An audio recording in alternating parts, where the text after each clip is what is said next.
तर या घडीच्या दोन महत्त्वाच्या बातम्या आपण बघतोय। एकीकडे ही जी दृश्य आहेत ती पंतप्रधान नरेंद्र मोदी यांच्या दिल्लीमधल्या निवासस्थानाच्या बाहेरची आहेत। मोदींच्या राजीनाम्याची मागणी केली जाते। पंतप्रधान नरेंद्र मोदी यांनी माफी मागावी अशी मागणी केली जाते आणि यासाठी काँग्रेसचं हे आंदोलन सध्या सुरू आहे।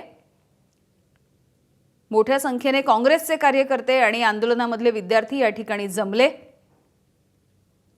राहुल गांधी, प्रियंका गांधी हे या आंदोलनामध्ये सहभागी आहेत, किंबहुना या आंदोलनाचं नेतृत्वच ते करताना दिसतायत।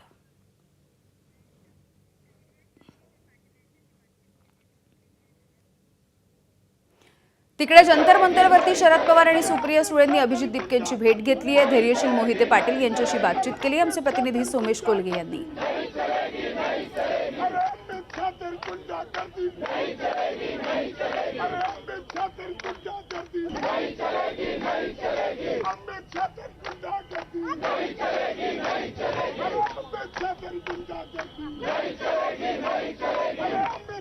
राष्ट्रवादी काँग्रेस पक्षाचे खासदार धैर्यशील मोहिते पाटील आपल्यासोबत आहेत। विरोधी पक्षांनी पहिल्याच दिवशी जेव्हा सर्वपक्षीय बैठक झाली तेव्हा सुप्रियाताईंच्या नेतृत्वाखाली आम्ही राष्ट्रवादी काँग्रेस पक्षांनी पहिल्याच दिवशी मागणी ठेवली आणि सर्वच पक्षांनी विरोधी पक्षातल्या ठेवली की नीटवर चर्चा करा।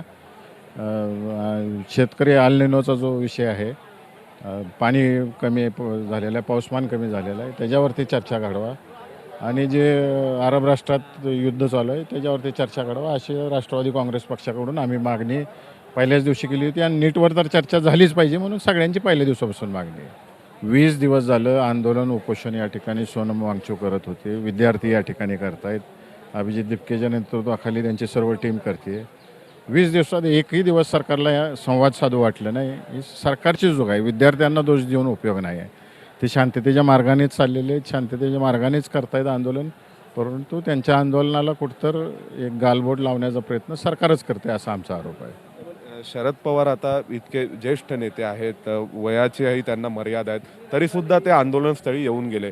अनेक विरोधी पक्षांमधले असे नेते आहेत की जे अजूनपर्यंत आंदोलनस्थळी आले नाहीत। उदाहरणार्थ राहुल गांधी पण अजून आलेले नाहीत किंवा उद्धव ठाकरे आलेले नाहीत। तर या सगळ्यांनी लवकरात लवकर या आंदोलनस्थळी आलं पाहिजे असं वाटतं। माझं तर मत आहे सगळ्या विरोधी पक्षातल्या लोकांनी, सरकारी पक्षातल्या लोकांनी या विद्यार्थ्यांचं दुखणं या ठिकाणी येऊन समजून घेतलं पाहिजे आणि सरकारने सुद्धा मोठेपण दाखवून आम्हाला खासदार लोकांना त्या ठिकाणी आमची मतं मांडण्याची संधी सभागृहात दिली पाहिजे। व्हिडिओ जर्नलिस्ट नितीन सह सोमेश कोलगे, एबीपी माझा, नवी दिल्ली।